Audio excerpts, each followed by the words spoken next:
Aujourd'hui, on va parler d'humanité, de progrès, de science, de prévention et surtout de faits absolument incroyables. Bienvenue dans la dernière épreuve. Et question simple, qui va perdre sa foi dans l'espèce humaine aujourd'hui? Fight! Nous serions naturellement gentils et civilisés. Faux. Bah, c'est dommage que tu ne mises pas puisque c'est une bonne réponse, c'est absolument faux. Évidemment. Et donc faux puisque la morale est une question de culture, de contexte et de survie. Et c'est plutôt une mauvaise nouvelle pour tout le monde, tout ça. Le plomb et la chute de l'anti-Robin. Rome s'est peut-être détruite toute seule par empoisonnement. Mytho ou médecine? Médecine. Médecine, eh bien c'est une bonne réponse. Tu n'as pas misé, c'est trop dommage. Et donc, pourquoi, tu sais? Parce qu'ils avaient beaucoup développé la pêche et que les plombs n'étaient pas aussi développés qu'aujourd'hui et ils ont fondu et ça a contaminé complètement Rome. Oh là, tu vas la chercher. Tu vas la chercher loin. Ouais, il le fait avec un aplomb assez incroyable. Donc, ils utilisaient beaucoup du jus de raisin cuit ou sapa. Et pour sucrer, ils mettaient dans des cuvettes en plomb, dans des récipients de cuisson, etc. La vaisselle, les canalisations étaient en plomb et peu à peu, en fait, les nobles et les gens qui gouvernaient Rome sont devenus intoxiqués au plomb. Donc, il y a des lésions cérébrales quand c'est comme ça. Ah ouais. Donc, le plus grand empire du monde a eu du plomb dans l'aile. Alors, on va parler de Moyen-Âge et on va parler de fourchette. Tu vas pas plomber l'ambiance. Je voulais faire, mais je me suis dit bon. Comment ça? C'était nul ou quoi? Je me suis dit bon, là, il faut savoir s'arrêter. Elle te juge, attention. Non, pas du tout. Je me suis dit bon, allez. Au Moyen-Âge, on mangeait avec des doigts les couteaux ou des cuillères. La fourchette était considérée comme une offense à Dieu. Oui, bien sûr. Bien Vrai, sûr. médecine. Médecine, eh bien, c'est une bonne réponse. Dieu voulait qu'on bouffe avec les doigts, finalement, tu vois. Bon. La couleur aide à la guérison de certains troubles ou pathologies. Allez, On voit qu'il est dans son domaine. je dirais vrai. Tu dis vrai? Oui, c'est une bonne réponse. Il n'est pas venu là pour rigoler, lui. Rouge-brun, c'est un principe actif puissant. Pastel, c'est moins actif. Bleu, c'est apaisant pour le sommeil. À l'hôpital, il y a des couleurs par famille pour pas qu'ils se gourent. Fait assez intéressant. Si on change la couleur d'un médicament que les gens prennent, 34% des gens vont plus prendre la posologie et le médicament. Et si on change la forme, c'est 66% des gens qui n'auront pas la bonne observance du médicament. Attention, attention, attention, médecine ou mytho, vous respirez grâce au plancton et aux algues. Médecine, oui, vrai. Ah bon? Mais bien sûr. Et raconte-moi pourquoi. Parce qu'elle fabrique de l'oxygène depuis la mer, Exactement. par la photosynthèse. Plus de 50% Wow. de l'oxygène a été créé par la mer. Par ma mère. Par ta mère. En particulier, Par ta mère. un plancton. Voilà. Et donc nous serions des algues, à moitié des algues. Nous sortons de l'eau. C'est pour ça qu'elle a gardé un pull bleu. Donc jusque-là, tout va bien. Mais à partir de maintenant, ça va devenir, comment dire, absolument Chaud. dingue. Ah oui. Chaud aussi. Là, complètement. Là, on quitte la logique et on rentre dans l'extrême. Attention, attention. Selon une constatation sur le terrain, les trailers prennent de plus en plus quoi? L'air, de la caféine ultra dosée, du CBD ou de la cocaïne. De l'air et du CBD. De l'air et du CBD. Alors, je te donne pas 2 points pour l'air, parce que c'est ma blague quand même. Mais je te les donne pas. Et du CBD, c'est une mauvaise réponse. Tout à l'heure. Ah, il y a de la caféine quand même. Bah, il a déjà dit. Non, T'as dit quoi? Ah, t'as dit CBD, pardon. Non, c'était de la cocaïne. C'était de la cocaïne. Et regardez un petit peu les. Non, mais on est sérieux? Magnifique. Ouais. Et c'est assez bizarre, mais Du sport nature. Mais de la cocaïne bio, par contre. bien sûr. Et ils prennent plein de choses, hein. Donc ils prennent des anti-inflammatoires, des antalgiques évidemment, mais de la cocaïne aussi. Voilà. Ah, c'est chaud. Quand on prend un sérum, tu crois Ouais. que... Enfin, c'est ce qu'on m'a dit. Hein. C'est un copain qui t'a dit ça. Non, sérieux, c'est évident. C'est un sport de bourge. Exactement. Maintenant, il faut de la thune pour aller courir dans les Mais montagnes. c'est incroyable ça, dites donc. Ah, alors on a parlé de cocaïne, donc on va parler maintenant d'alcool. Ah, Ah bah oui, hein. oui. On est dans la prévention, on parle des toxiques. Le mot alcool trouve ses racines dans le mot arabe alkul, qui est quoi? Du sable turquoise de l'Atlas très rare, une poudre utilisée comme eyeliner, du venin de cobra royal ou une poudre censée faire repousser les cheveux. Du venin de cobra royal. Ah, j'étais sûr que tu allais dire ça. Je savais que tu savais pas. Quand même.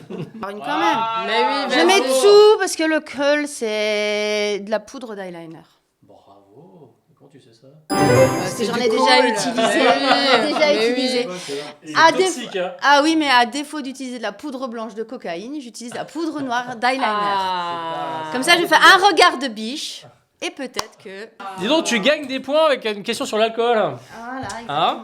Voilà, alcool, ça représentait un nom qui était de l'antimoine pulvérisé.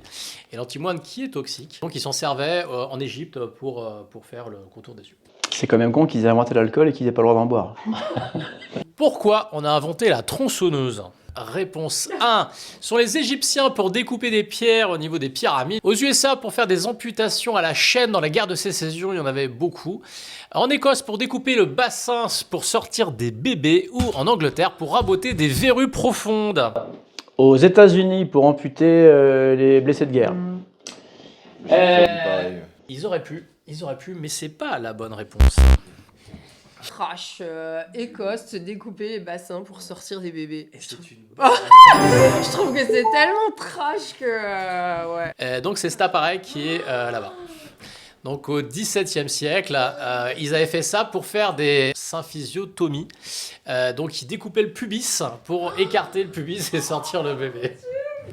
La femme survivait? Ouais, ça survivait. Ouais. Donc la moralité de tout ça, c'est que si vous allez en Écosse, n'accouchez pas, parce qu'on ne sait jamais. Au XVIe siècle, avoir les dents noires était un signe de richesse. Comment on faisait? Réponse 1. On consommait beaucoup de sucre, d'où c'était des caries. Réponse 2. On se noircissait avec des encres, ça voulait dire qu'on savait écrire, donc on était riche. Réponse 3. On se brossait les dents avec du charbon, parce qu'on pensait que c'était bien. Et réponse 4, on roulait des pelles avec des esclaves noirs. Voilà. Elle est quand même trash. Ouais. Je dirais la première. Alors, tu mets combien? 3 pour la première. On consommait beaucoup de sucre, mais c'est une très bonne réponse. Simon, 52 ans, un vendeur taille en 2003. Qu'est-ce qui s'est passé en 2003 pour lui? Pourquoi est-ce qu'il est connu? Eh bien, parce qu'il a mangé son poids en chocolat. Parce qu'il s'est réveillé après 21 ans de coma. Il est mort alors qu'il riait dans son sommeil. Et il a été foudroyé 3 fois par des éclairs en 5 minutes. Il a été foudroyé 3 fois par les éclairs. Eh bien, il s'est réveillé après 21 ans de coma. Eh ben, ça aussi, c'est une mauvaise réponse. Donc, il est mort alors qu'il riait dans son sommeil. Quel pourcentage des Français ont un risque de santé diminué par manque d'activité physique ou de temps trop long passé assis? 43%. 80%, 95% ou on s'en fout, de toute façon, le vin et Dieu nous préservent de tout. 43%. 43%, c'est une mauvaise réponse. J'aurais dit 80. 80, eh bien, tout le monde a perdu, c'était 95%. Ah ouais. Ceci étant, les critères, c'est 4 heures assis max. Spoiler alerte, elles vous explosent tous. Quelle est là ou les particularités d'Olga Kotelko? Eh bien, réponse 1, elle a commencé le sport à 77 ans et elle est devenue championne du monde. Réponse 2, elle a gagné 600 médailles en athlétisme. Réponse 3, c'est une sportive internationale qui n'avait pas de club ni entraîneur.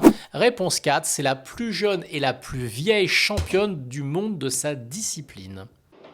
C'est la plus jeune et la plus vieille championne du monde de sa discipline. Eh bien, c'est absolument pas la bonne réponse. Sportive internationale sans club ni entraîneur. Alors, donc, elle faisait de l'athlétisme. Elle a commencé le sport à 77 ans. Elle a eu 600 médailles d'or. Parce que dans sa catégorie de 80 ans et 90 ans, il n'y avait pas grand monde. La particularité qu'elle a, c'est qu'elle s'est inscrite dans toutes les disciplines d'athlétisme. Donc elle fait du triple saut, du saut en longueur, du marteau, du javelot, etc. Elle courait toute seule, quoi. Hein? Elle courait toute seule. Alors Amanda, elle courait toute seule et du coup, on l'a remis dans les 80 ans. Parce qu'aujourd'hui, elle a 94 ans et elle le fait encore. Ah, elle est encore en Elle est encore en vie, elle est encore en activité et elle est encore championne du monde. Et sa particularité, c'est de ne pas faire trop de bruit. Quand le col du fémur est efficace. Non, parce que la médaille d'or. Il est incroyable. Il reste 3 questions, donc aucune n'aide désormais. Vous allez sûrement nous inventer de belles réponses, complètement folles ou complètement fausses. Pourquoi le nez ne te protège pas des menaces toxiques? Donc réponse ouverte. Waouh. Parce que quand tu renifles... Que toutes les menaces toxiques ne sont pas odoriférantes, on les sent pas toutes. Je prends le cas du monoxyde de carbone, tu le sens Ah pas oui. et pourtant t'es mort. Exact. Une autre réponse est de dire qu'il y a certaines substances que l'homme a créées en fait. Et donc ce ne sont pas des substances naturelles. Et à partir de là, on n'est pas fait pour ça. Et cet animal, il a l'odorat en lui. On dit que l'odorat l'habite. Ah. Ouais. Et le diable t'habite, tu vois. vois. Walter Morrison, inventeur du frisbee, est décédé en 2010. Quel hommage a-t-il souhaité avoir? Ah non mais. Ah, ok. question ouverte, hein. Oh, waouh. On appelle à votre créativité. Waouh. Il a souhaité que tout le monde balance des frisbees à la sortie du cimetière. Alors, vas-y. Que son cercueil, sa tombe, soit en forme de frisbee. Ah, c'était joli. Eh bien non, c'est une mauvaise réponse. Il a choisi d'être balancé d'un avion comme un frisbee au-dessus de la mer. C'est presque ça. Il a demandé à ce que ses cendres soient intégrées dans un frisbee. J'ai bon alors. Ouais. Non, non, t'as pas bon. Mais alors, dernière question et elle est magnifique. Darwin, que vous voyez, que vous avez reconnu bien sûr, il appartenait à un Glutton Club à Cambridge.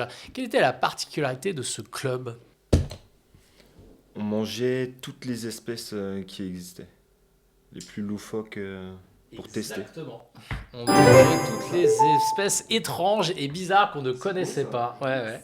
Bravo. Ah. Là, je suis impressionné. Qui c'est qui a gagné? Bon, je pense c'est que vraiment y a pas photo. Hein. Bravo Sébastien. Bravo le gagnant.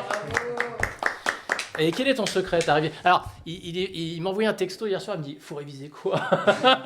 Que les autres, merci d'avoir survécu hein, et d'avoir donné des belles réponses comme d'habitude. Toujours la finesse, l'élégance, le charme, toujours. Si vous pensez que l'humanité n'est pas complètement dingue, eh bien regardez une autre émission et on vous dit à la prochaine épreuve. Salut. Bye. Bah merci. Ah ouais.